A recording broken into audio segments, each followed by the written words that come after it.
नमस्ते विद्यार्थी मित्रों। आज हम निबंध देखेंगे वर्षा ऋतु।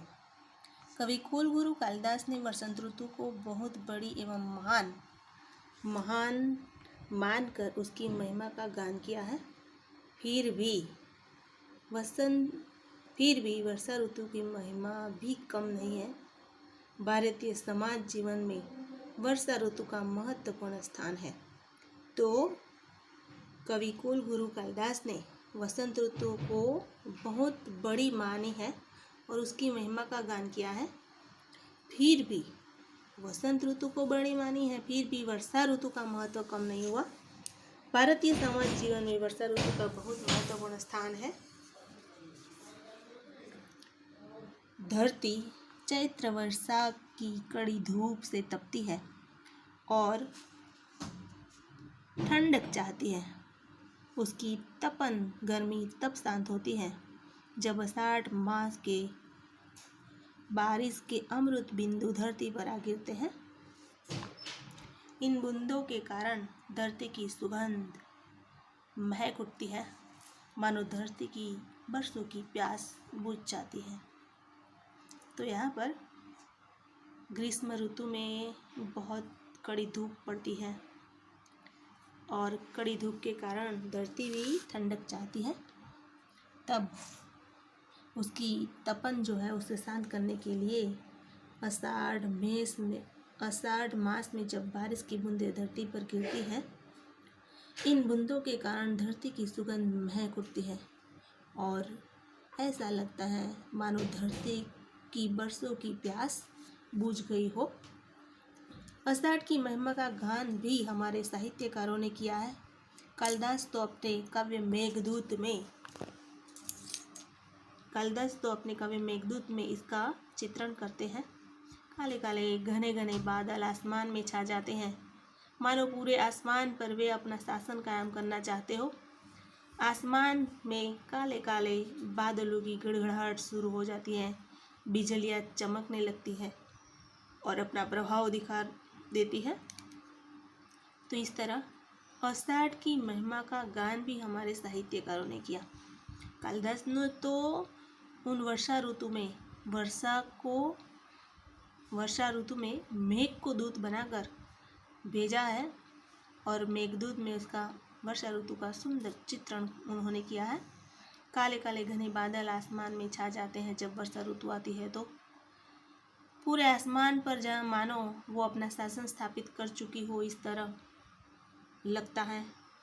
आसमान में काले काले बादलों की गड़गड़ाहट सुनाई पड़ती है, बिजली की कड़कड़ाहट भी अपना प्रभाव दिखाती है और फिर धीरे धीरे हल्की सी बारिश धरती की तपन को दूर करने आ पहुंचती है और फिर धीरे धीरे बारिश आती है और जैसे धरती की तपन दूर हुई हो, इस तरह धरती भी महक उठती है, खिल उठती है।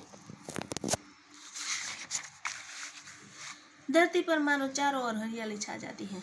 जब बारिश गिरती है तो धरती पर चारों ओर हरियाली छा जाती है और स्वर्गमय वातावरण बन जाता है। फिर मोर पपीहे का अपनी आवाज़ शुरू हो जाती है। मोर पपीहे को गाने की सुनहरा अवसर इनसे अच्छा कोई नहीं मिलता। इसलिए जब बारिश आती है तो मोर कड़ा करते हैं, पपीहा गाता है, मेढकों की आवाज़ भी गूंज उठती है। मेढक भी टर टर की आवाज़ से गाना शुरू कर देता है। जहाँ भी देखो चारों ओर पानी ही पानी रहता है। बारिश के मौसम में जहाँ भी देखो वहाँ पर नदी, नाले, तालाब, सरोवर आदि पानी से भर जाते हैं। काले काले उमड़ते बादलों का दृश्य देखकर मन आनंदित हो उठता है। वर्षा का आगमन धरतीवासियों के लिए आनंद और खुशियों का संदेश लेकर आता है। तो यहाँ पर जो वर्षा ऋतु जब शुरू होती है तो चारों ओर पानी जमा हो जाता है, नदी नाले भी, सरोवर भी भर जाते हैं पानी से। वो भी मानो खुश होकर सागर से मिलने के लिए चले जाते हैं। काले काले उमड़ते बादलों का दृश्य देखकर मन उदास आनंदित हो उठता है।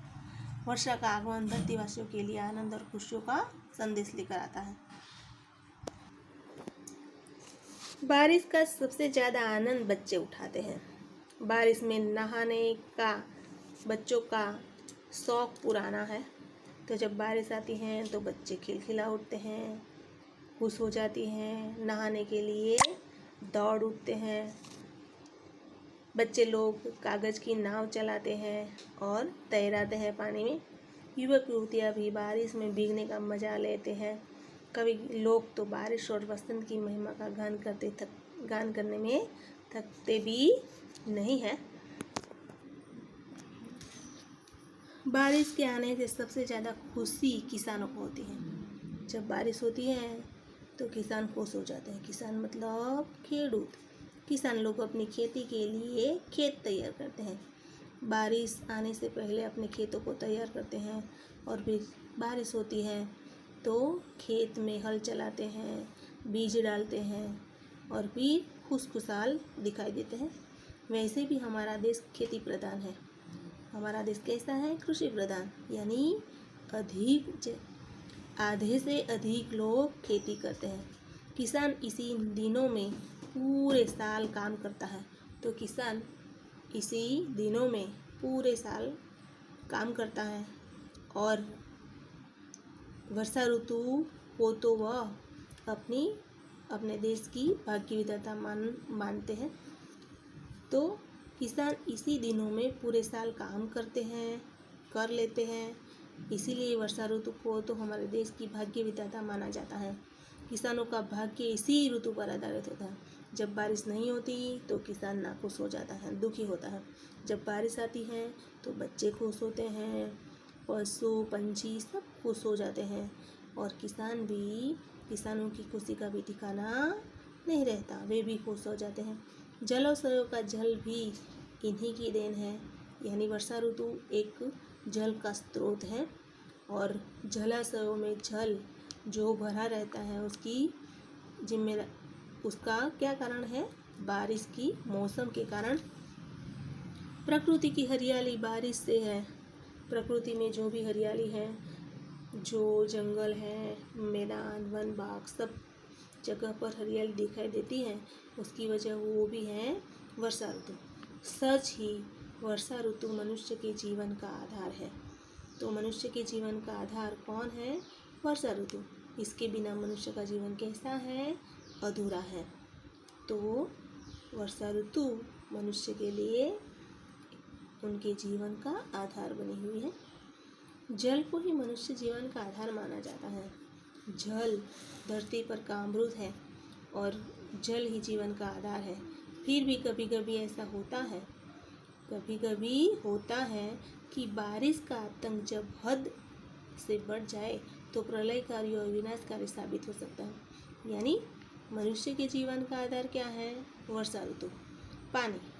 लेकिन पानी कभी कभी ऐसा इतना ज़्यादा बरसता है तभी क्या होता है? बाढ़ आता है तब बाढ़ प्रलयकारी और विनाशकारी भी साबित हो सकता है। अति वर्षा के कारण नदियों है वो रौद्र रूप धारण कर लेती हैं। किसानों की खेतीबाड़ी के साथ साथ कितनों के संसार को भी उजाड़ कर रख देती हैं। तो नदियों के कारण वर्षा ऋतु में रौद्र रूप आता है और तो अति वर्षा के कारण नदियाँ अपना रौद्र रूप धारण करती हैं और किसान की जो खेतीबाड़ी है वो भी नष्ट हो जाती है। कई लोगों का जो घर है वो भी नष्ट हो जाते हैं। बड़े बड़े जो पेड़ हैं वो भी उखड़ जाते हैं। कई लोगों के घर भी अधिक वर्षा के कारण गिर जाते हैं। फिर जो यातायात के व्यवहार है वो टूट जाते हैं, बड़े बड़े पुल टूट जाते हैं। अतः वर्षा का भयानक रूप मनुष्य के हित के लिए भयानक साबित होता है। करोड़ों रुपयों का नुकसान होता है, बड़े बड़े पुल टूट जाते हैं, फिर कई जगह पर सड़कें टूट जाती हैं जिसके कारण करोड़ों का नुकसान होता है। जगह जगह पर पानी भर जाता है।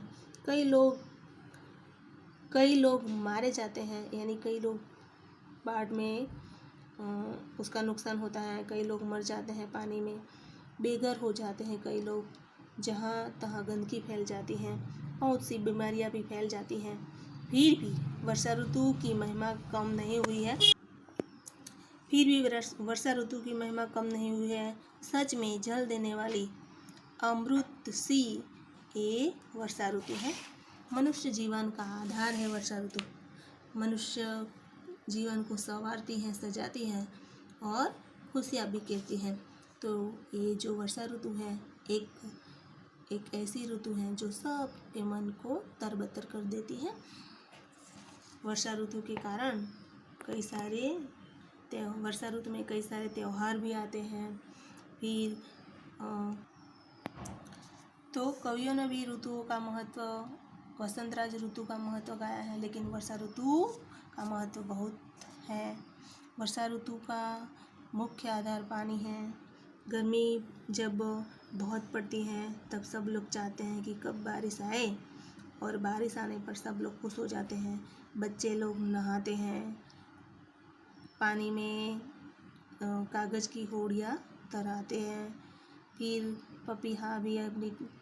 पपीहा भी खुश हो जाते हैं। मेढक भी टर-ढर और झिंगुरों की आवाज़ भी सुनाई देती है। पेड़ पौधे वर्षा का जल पाकर खुश हो जाते हैं और खिल उठते हैं। रंग बिरंगी फूल खिल उठते हैं। देखते ही देखते चारों ओर हरियाली छा जाती है। मेघधनुष के रंग भी देखने को मिलते हैं। वर्षा का आगमन होते ही सारे लोगों के जनजीवन में नई उमंगें भर देते हैं। छोटे बच्चे वर्षा का गीत गाते हैं, वर्षा आई सारी खुशियाँ लाई। इस तरह वे वर्षा के शीतल जल में उछलते कूदते और नहाते हैं, स्नान करते हैं। किसान भी खुश हो जाता है। हमारा देश कृषि प्रधान है। यहाँ सभी लोगों का मुख्य व्यवसाय क्या है? खेती है। खेती का आधार बरसात है। अगर बरसात न हो तो सब लोग निराश हो जाते हैं। संतुलित वर्षा खेती के लिए बहुत उपयोगी है। जो ज़्यादा बारिश गिरे तो भी नुकसान है और बारिश कम हो तो भी नुकसान है। इसलिए संतुलित वर्षा होना हमारे लिए बहुत उपयोगी है। इससे अच्छी फसल पैदा होती है। इसीलिए हमारे देश की अन्नपूर्णा है। कौन है? वर्षा ऋतु। लेकिन कई बार ऐसा होता है, अधिक वर्षा होती है तो नदियाँ गांडी तुर बन जाती हैं। सागर से मिलने के लिए दौड़ती हैं। हमारे भारत देश में सब नदियाँ सागर से मिलते हैं। थोड़ी ही नदियाँ ऐसी हैं जो सागर से नहीं मिलती, और सागर से नहीं मिलती वो नदियाँ कवारी कहलाती हैं। जब पानी बहुत गिरता है तो जान माल को नुकसान होता है, पशुओं को नुकसान होता है, खेती बाड़ी को नुकसान होता है। वर्षा में अनेक प्रकार के विषैले जंतु भी उत्पन्न होते हैं, अनेक बीमारियां भी फैलती हैं। इसीलिए वर्षा ऋतु का महत्व कम नहीं होता। भले बीमारी फैले, लेकिन वर्षा ऋतु हमारे लिए जीवन दोरी है। जल ही हमारा जीवन है और हमें बरसात से ही मिलता है। इसीलिए वर्षा ऋतु जीवन देने वाली ऋतु है। हमारे जीवन का मुख्य आधार यही वर्षा ऋतु है। तो बच्चों, यहाँ पर हमने वर्षा ऋतु निबंध आपको बताया, सिखाया। आपको भी वर्षा ऋतु निबंध क्या करना है? लिखना है। अपने नोटबुक में लिखना है, तैयार करना है, और फिर तैयार करके परीक्षा में भी पूछा जा सकता है। तो मित्रों, यहाँ पर आप निबंध में और भी सब कुछ लिख सकते हैं।